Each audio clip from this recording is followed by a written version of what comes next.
Hey everyone, so in this video I'm going to talk about how to perform piano for anyone, anywhere, anytime, and under any conditions, even if you're under pressure, even if you're in an unfamiliar environment, and so on. And on this channel I hope to share with you strategies, mindsets, methods, and so on of my own creation that I hope will help you in your piano playing and hopefully other areas of your life as well. So pianists often don't perform on their own instruments. We often have to adjust to instruments in different halls, different venues, and so on, because you can't really cart a piano around. And even if that weren't the case, of course, everybody will get nervous at time of performance. There will always be unexpected things that happen. There will always be things that we didn't account for, the temperature, the humidity, your heart racing, who's in the audience, what it is that you're thinking about, right? So there are so many things that could cause disaster if you don't prepare adequately. And I just had an online student recital pass over during the weekend, and it was a very successful recital, I felt. I thought everybody played really well.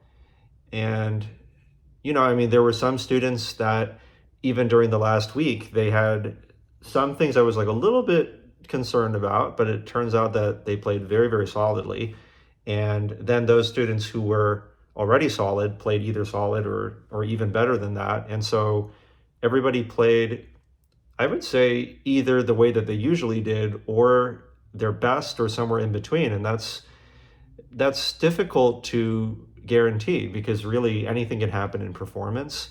We can all have some off performances, but I don't think anybody had an off performance. There was a remarkable consistency this time around, and I'd like to think it's partially because I did prepare them quite well, and they also put in the work and they put in the effort to do that. And this was an online recital, but I've also organized many in-person recitals in the past, including at Steinway Hall in Midtown Manhattan and National Opera Center, also in Manhattan, and other spaces as well. And I'd like to just share some of the preparations that I'll put students through, preparations I'll put myself through, and so on whenever I'm trying to prepare students for performance or even myself for performance.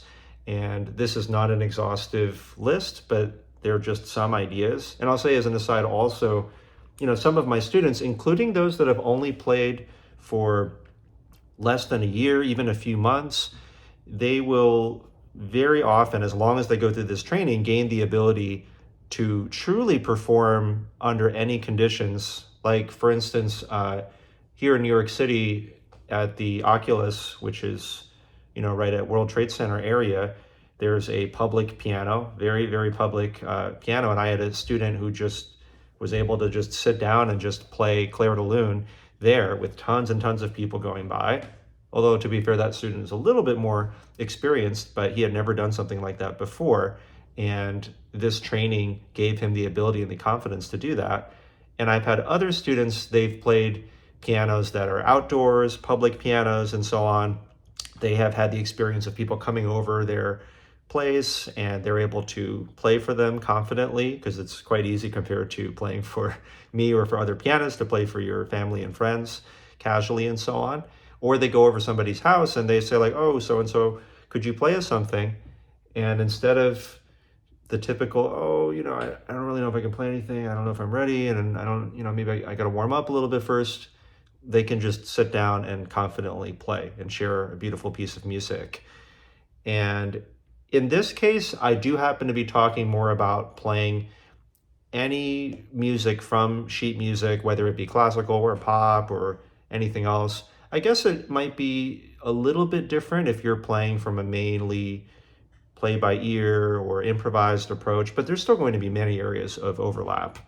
So in any case, one thing is on the practicing end, just to do careful, nuanced, detailed practice in general. I'm not going to go into it for the sake of length in this video, but basically if you follow my logical methodology, my physical methodology, I go into very granular detail in terms of how small we break down measures. Like, instead of just saying practice separate hands or practice in small sections, we will break measures down to quarters or even eighths of a measure. We'll use adding and reverse, spaced repetition, interleaving, desirable difficulty, all these learning concepts and practice techniques all combined together, sometimes in very sophisticated ways. If you're curious, you can check out the rest of my channel.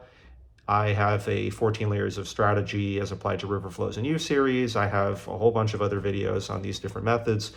But even if you're not utilizing that, just the fact of starting from many different areas, doing it separate hands, breaking into sections, though that's not as sophisticated as my formal methodology, that will force you to pay attention to different parts of the music more so that you're not relying just on muscle memory. Because the reason for performances that just go off the deep end, you can't even recover, a lot of the time is because we're relying too much only on muscle memory. And, if we're not nervous, things are going fine. But, when we're sweating, nervous, heart's beating fast, in a real performance situation, we may slip off the key just a little bit, and suddenly we have to depend on our brains, our mental conscious awareness, to know what to do next. And we actually have nothing in our brains. Like it was just our fingers, they were trying to remember where to go. Whereas if you had practiced that fraction of a measure alone, or that measure alone, or the right hand alone there, that probably would have forced you to look at the music and be like, oh yeah, that's a G, or that's like a 3, or that's like a 2-3 pattern. And when you're having, hypothetically, if you had a memory slip at that point in your performance, you would be able to recall that because you had paid attention to it at some point and be like, oh yeah, that's a G, and then you can continue onward. So doing careful, nuanced, detailed, mindful practice in some way, even if it's very simple strategy in the beginning, later it can become more sophisticated strategy if you follow along on the channel and all of that, that can really, really help you in just having more solid performances, recovering if you have memory things and so on. I guess this video, I was thinking more of taking the performance tack. There are definitely other things you can do to help reduce chances of memory slips or make your playing through memory problems much more solid. I think I will just say briefly, doing mental practice in general is an excellent idea. Your conscious awareness of what's going on. There's lots of stuff about that on the channel. There's the idea of having emergency memory spots, which is just like break the glass in case of emergency types of things. Like you have 10 spots that you can start from instantaneously. If you just like totally forget everything, you should quiz yourself and you should be able to start from those 10 points at random. So if you like totally go off the rails here, you can be, oh, let me start from point number 3. And practicing, for instance, like I was saying earlier, separate hands in small sections in general, that will increase the chances you can start from certain areas. Doing a harmonic analysis, theoretical analysis, if you can do that, that can help a great deal as well. It's funny because I have a little list of things here, and these things are not even written on this list because they were meant to be relatively more performance oriented after the careful, nuanced, detailed, mindful practice comment. But I hope some of those comments in terms of recovering from memory things briefly are still helpful in some way. Maybe I'll add that to the list in a little bit. I always have students perform cold daily. So when I say perform cold, you can still stretch, you can still do cardio, like, get your heart rate up like you would before playing tennis or before running or whatever it is that you would like to do. But I do not have students play scales and finger exercises and play through sections of their piece first before performing their piece. After you do your little stretches or whatever it is that you want to do to prevent injury, which is, that's definitely a good idea a lot of the time. When you create sound at the instrument, the first thing you will do is perform your piece in full performance mode. And especially the 6 weeks leading up to the recital, and there could be some variance around this, it could be 8 weeks, that would be even better. I will have students take bows before and after and conduct themselves with professional performance demeanor. And the first thing that they will do, it's like the moment you produce sound on the instrument, you are performing your piece. You are not warming up. You're not trying other things first. You're not checking how it sounds. Because often there isn't this opportunity in the real venue. You may not get to have warm-up time. So even if it's a completely new instrument that you've never played before, that you can just sit down and you can just perform on it without warming up, because you wouldn't get to do that in a concert hall. If it's a public piano, sure, you can go over and you can try it first, but it looks so much better if you can just sit down and just play.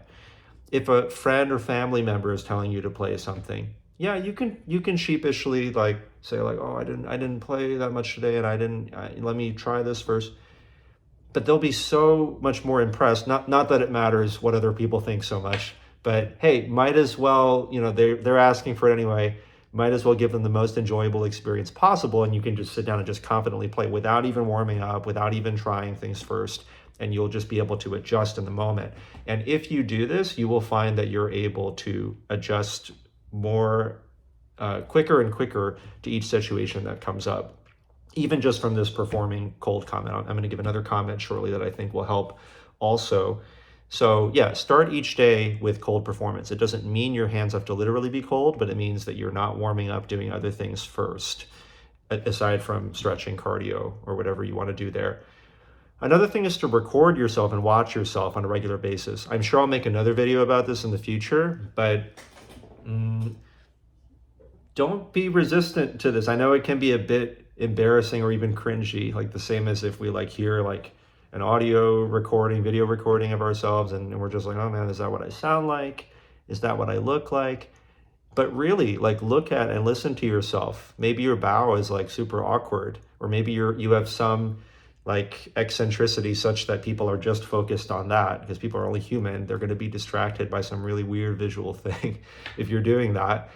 And sometimes just listening to yourself, that can do more than many, many hours of practice, because you would think like, well, I know the things that I have to work on. I don't need to listen to that. Okay, well, there are things you think that you're doing badly that maybe you are doing badly, and things you think you're doing well that you are doing well. But then what about the other two categories? There are things that you think you're doing poorly, and surprisingly, you're doing it well. You didn't even realize. And often, even more useful than that, the things you're doing well, and you're actually like, oh, actually I'm rushing like crazy, or actually that area where I miss a note, it's like super, super obvious compared to all the other areas. So just by watching yourself, it can do more than many hours of practice because of that data that you gather. So I highly recommend taking notes, marking those areas in your music.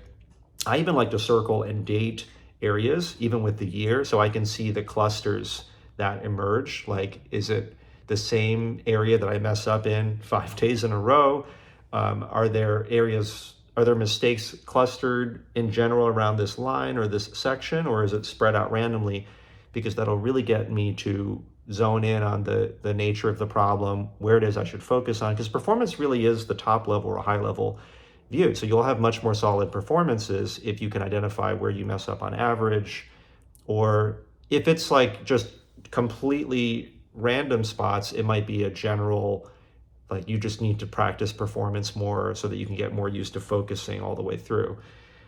Anyway, to add on to the performance cold daily, like if you're doing this, so you might as well record your daily cold performance and watch it on a regular basis.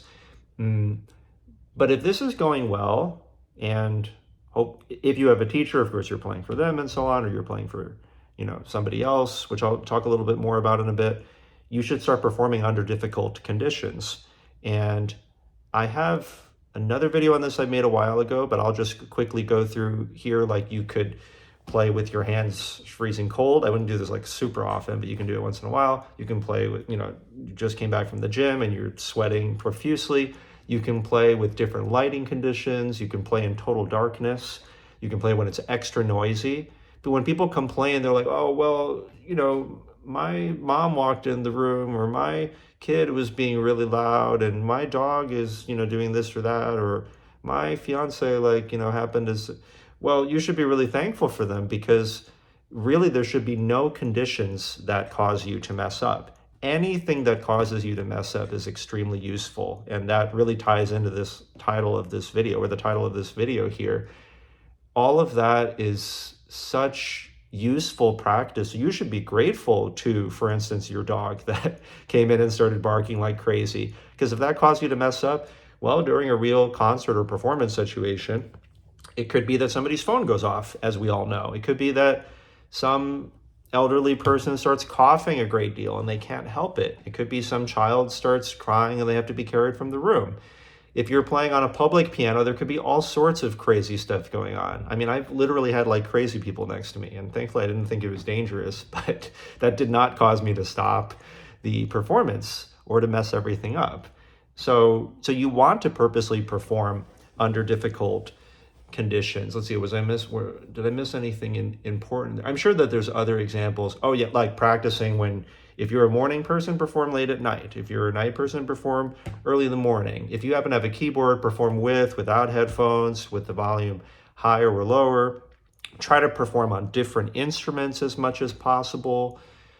If you're feeling tired, perform. If you're feeling stressed, perform. If you think like, this is a really bad time for me, like this is, I'm really not in the mood, perform. Like anything that you think these are not good conditions, you should just sit down and perform, because you're not going to be in a normal state of mind on the day of the recital or performance or situation. Typically, you're going to be nervous.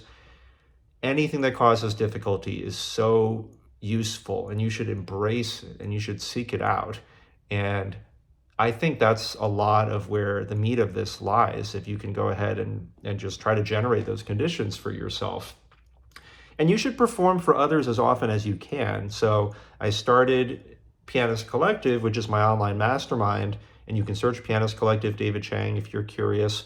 But basically, within this amazing community, we have serious adult amateurs, we have some piano teachers as well too, and people are just performing for each other constantly. Like we have 2 collaboration calls a week, and so there's at least 2 calls each week where you can perform on every call if you wanted to. People can also hop on calls with each other outside of those collaboration calls and so on.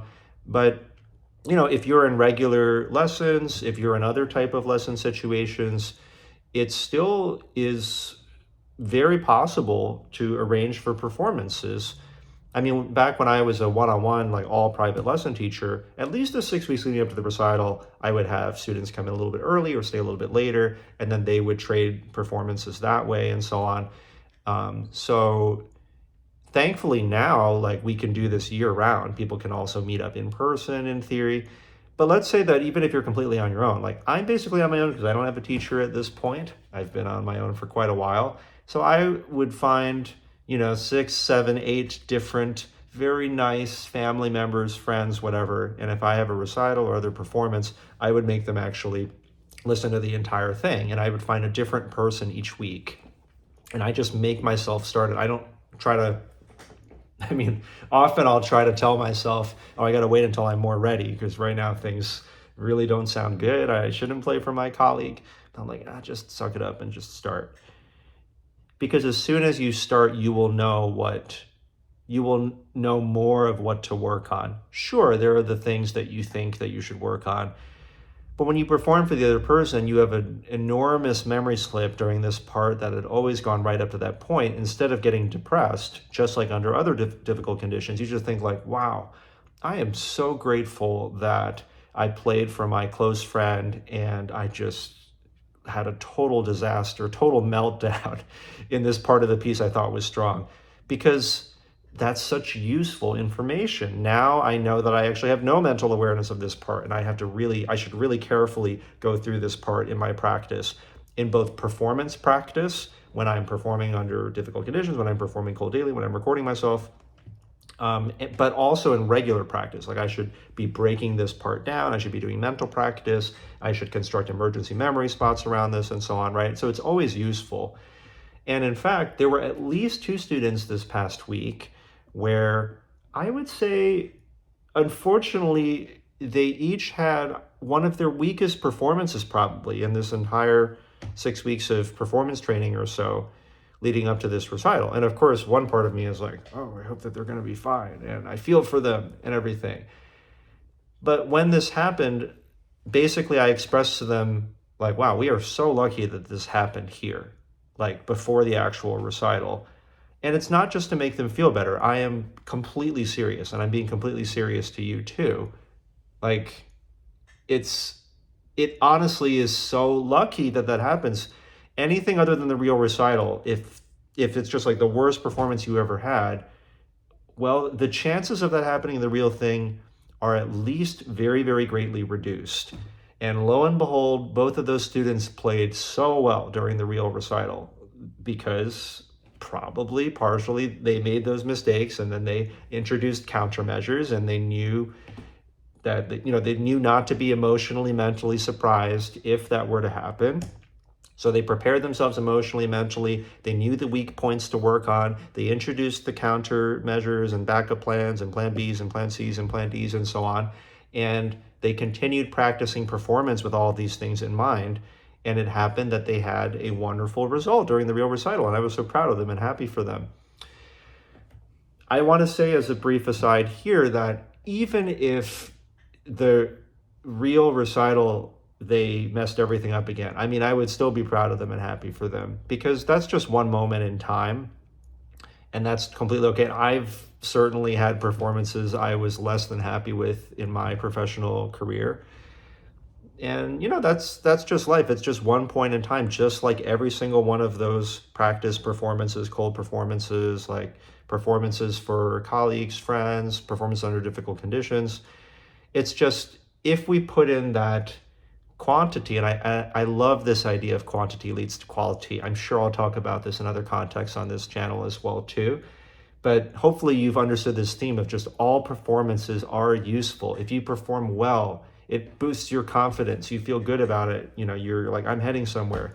If you perform badly, again, so thankful that I now have this information. I now know what to work on. I now know what the actual weak sections of this piece are, not the ones that I thought were weak.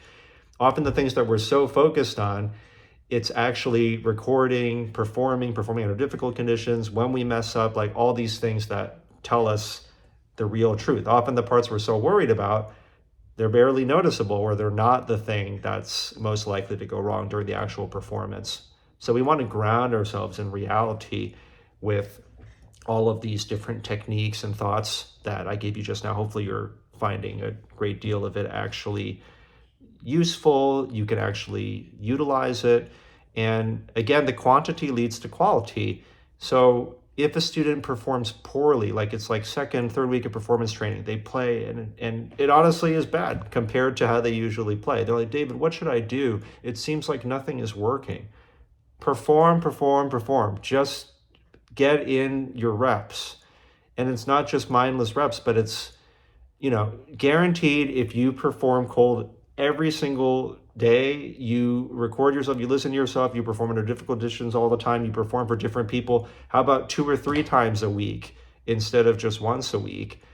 The more reps that you get and the more data that you gather, at the very least, the chances of things going wrong will decrease exponentially, because you just know so much and you've been able to play through so many different difficult conditions. It just becomes unreasonable to fail, or it becomes very increasingly unlikely. Now, could you still have a disastrous performance? Yes. Unfortunately, that's still possible. Anything is possible, but the chances are just very, very, very low. Like if you've gone through all this, right? I could have a total meltdown in performance. I hope not, knock on wood, but it's part of being human, and it's part of the journey. But if we have prepared well, and if I've prepared my students well, usually the worst that their performances can possibly go now, I like to often say, it's going to be better than the best their performances could have possibly gone before. So I hope through all of these stories, all of these different comments and suggestions, you have gathered how it's not an exaggeration when I'm saying that my students are gaining the ability to play for anyone, anytime, anywhere, and under any conditions. Just think about if you did all these things, if you did even like a quarter of these things, why would it be much more likely that one can do that? Well, if you've been through this, you've been doing the daily cold practice, you've been doing difficult conditions, recording, listening to yourself, performing for others all the time, getting nervous all the time, gathering data all the time, being able to play through all these different difficult conditions, introducing countermeasures and so on. Well, now when your family member says, hey, do you want to play us something? I mean, you've gone through, you can call it a boot camp or whatever it is, but you're just like, oh yeah, I can do that. Of course I can do that. Compared to what I've put myself through, and promise, it's not horrible or anything, but it's a good amount of work. It's a good amount of time and effort you put into it. I mean, that's easy. And then you see like a public piano and there's, maybe there are some people walking by, and instead of feeling sheepish about it, you're like, well, I went through like all of that training, and you can put yourself through that training even without a teacher. But if you are with a teacher, maybe you can bring up some of these suggestions to them, and they may be able to implement some. You should have the confidence to do it because it's just so much easier than all these other conditions that you've put yourself through. So, yeah, so I hope something in here is helpful. Feel free to ask follow-up questions. I'd love to hear about some of your performing experiences. What questions do you still have about this? What goes unanswered? Do you have other scenarios that you think I didn't account for? I'd be happy to talk about it. I'd love to discuss with you. So yeah, please like, subscribe, let people know about the channel if you found this helpful or useful, and looking forward to the next one.